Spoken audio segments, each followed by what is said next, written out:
teman-teman semua, kembali lagi bersama kami kelompok 2 dari Psikologi Abnormal, Psikologi Yayan Batu Sangkar. Nih, pada pembahasan kali ini nih kami akan membahas tentang gangguan kecemasan. Nah, kalau teman-teman tahu nggak sih apa sih itu gangguan kecemasan? Nah, gangguan kecemasan adalah kondisi emosi yang timbul tidak nyaman pada diri seseorang, merupakan pengalaman yang sama-samar yang disertai dengan perasaan yang tidak berdaya serta tidak menentu, disebabkan oleh suatu hal yang belum jelas nih. Nah, gejala-gejalanya itu seperti panik, jantung berdebar, pikiran tidak terkontrol. Teman-teman bisa lihat tuh bagaimana ilustrasi gangguan kecemasan itu terjadi pada diri seseorang seperti ilustrasi di atas.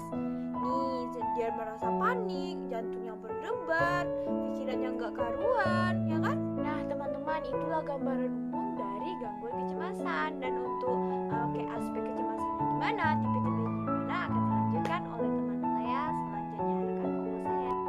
Assalamualaikum warahmatullahi wabarakatuh. Perkenalkan, nama saya Amelia Agustin, NIM 19303604. Di sini saya akan menjelaskan tentang apa sih itu jenis-jenis dari kecemasan. Sebelumnya saya juga terima kasih kepada teman saya sebelumnya yang telah menjelaskan apa sih itu kecemasan. Di sini ada yang pernah ngerasain rasa cemas nggak sih? Rasa cemas itu wajar ya, tapi cemas berlebihan juga nggak boleh. Nah, kita masuk nih. Yang menurut Freud membedakan kecemasan dalam 3 jenis, yaitu yang pertama itu kecemasan neurosis, di mana kecemasan ini diakibatkan bahaya tidak diketahui. Bahayanya tidak diketahui. Perasaan itu berada pada ego, tetapi muncul dari dorongan id. Ada yang ingat nggak sih sama id sama yang ego? Ada yang ingat nggak? Ini pelajaran kita yang sebelumnya loh. Nah, kecemasan ini bukanlah ketakutan terhadap masing-masing insting-insting itu sendiri, tetapi ketakutan terhadap hukum yang mungkin terjadi jika suatu insting dipuaskan. Nah, yang kedua yaitu kecemasan moral. Kalau tentang moral nih banyak ya gitu. Terus kecemasan ini menjelaskan berakar dari konflik ego dan superego. Masih dengan ego dan superego sama id nih. Jangan sampai lupa. Terus kecemasan ini dapat muncul karena kegagalan bersikap konsisten dengan apa yang mereka yakini benar secara moral. Kecemasan moral merupakan rasa takut terhadap suara hati. Kecemasan moral juga memiliki dasar dalam realitas.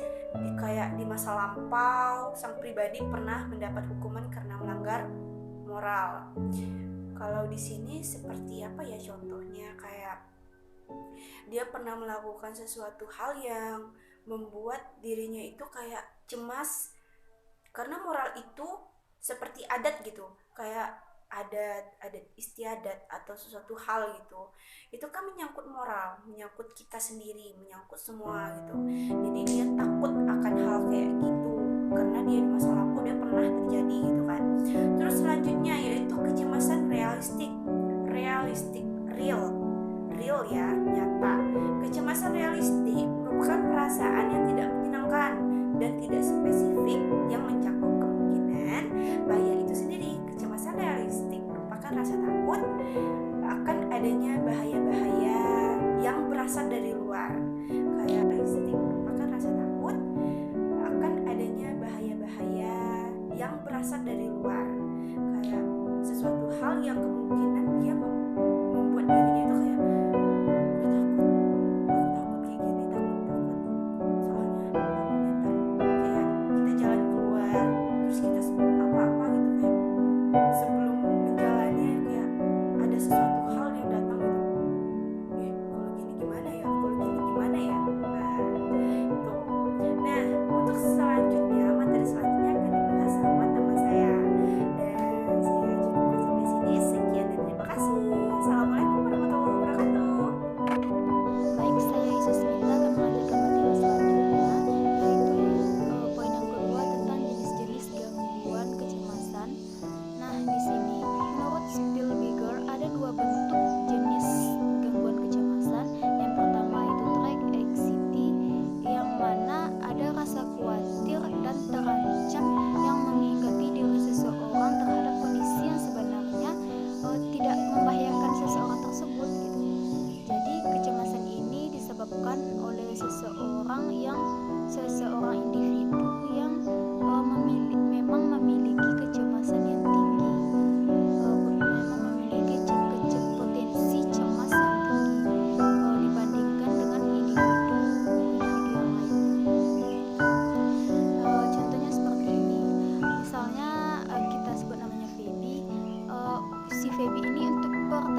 Nah, yang kedua yaitu state anxiety, yang mana ini nih kondisi emosional dan keadaan sementara pada diri individu dengan adanya perasaan tegang, khawatir yang dirasakan secara sadar serta bersifat subjektif. Nah, contohnya seperti ini. Misalnya ada seseorang yang mau tampil pidato di depan umum. Nah, rasa cemas seseorang itu akan berlangsung lama dalam perjalanan seseorang tersebut jauh dari waktu yang ditentukan untuk tampil di depan umum. Nah, yang dapat saya tangkap di sini yaitu misalnya seseorang ini mau tampil pidatonya hari Kamis, sedangkan ia sudah diberitahukan sudah hari Minggu.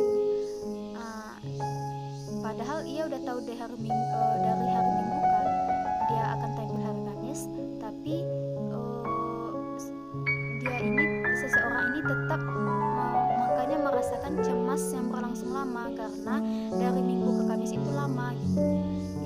Dari waktu yang diberitahukan untuk waktu yang ditentukan itu lama. Jadi ia merasakan cemas yang lama gitu dari Minggu sampai Kamis. Mungkin hanya itu yang dapat saya sampaikan. Selanjutnya akan dilanjutkan oleh rekan saya.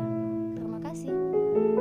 Saya Mas Nurdin akan melanjutkan materi saya yaitu bagian C, yang mana materinya tentang faktor resiko dari gangguan kecemasan. Faktor resiko dari gangguan kecemasan ialah gangguan anksietas, merupakan perasaan kekhawatiran yang tidak jelas berkaitan dengan respon emosional terhadap sesuatu. Gangguan anksietas ini dapat mengganggu kehidupan sehari-hari kita. Penyebab gangguan kecemasan itu diantara lain ialah aktivitas yang berlebihan pada area otak yang terlibat dalam pengaturan emosi dan perilaku. Ketidakseimbangan zat kimia otak, yaitu serotonin dan serotonin, yang terlebih dalam pengadilan dan pengaturan mood. Faktor genetik riwayat keluarga juga dapat meningkatkan risiko gangguan kecemasan. Perkenalkan, nama saya Al-Husna. Saya akan melanjutkan materi yang poin D, yaitu treatment psikologi. Treatment psikologi adalah cara yang terbaik untuk menghilangkan masalah kecemasan dengan cara treatment psikologi. Yang pertama yaitu pembelaan. Pembelaan ini usaha yang dilakukan dengan mencari alasan-alasan yang masuk akal bagi tindakan yang sesungguhnya tidak masuk akal gitu. Dinamakan dengan pembelaan bagi klien. Yang kedua yaitu proyeksi. Proyeksi ini adalah menimpakan sesuatu yang terasa di mana orang turut merasakan sebagian dari tindakan, pikiran dan dorongan yang tidak masuk akal sehingga dapat diterima oleh dan kelihatan masuk akal gitu. Yang ketiga yaitu identifikasi. Identifikasi ini adalah kebalikan dari proyeksi, di mana orang turut merasakan sebagian dari tindakan atau sukses yang dicapai oleh orang lain. Apabila ia melihat orang berhasil dalam usahanya, ia gembira seolah-olah ia yang sukses dan apabila ia melihat orang kecewa, ia juga merasa ikut sedih gitu. Yang selanjutnya yaitu disosialisasi. Disosialisasi ini seperti pikiran dan perasaan orang berhubungan satu sama lain. Apabila orang merasa bahwa ada seseorang yang dengan sengaja menyinggung perasaannya, dan maka ia akan marah dan menghadapinya dengan balasan yang sama. Yang selanjutnya itu represi. Represi adalah tekanan untuk melupakan hal-hal dan keinginan tidak disetujui oleh hati nuraninya, semacam usaha untuk memelihara diri supaya tidak tidak terasa dorongan-dorongan yang tidak sesuai dengan hatinya. Proses itu bisa terjadi tanpa disadari. Yang selanjutnya itu substitusi. Substitusi ini adalah termasuk pembelaan diri juga, yang paling baik di antara cara-cara yang tidak disadari dalam menghadapi kesukaran. Dalam substitusi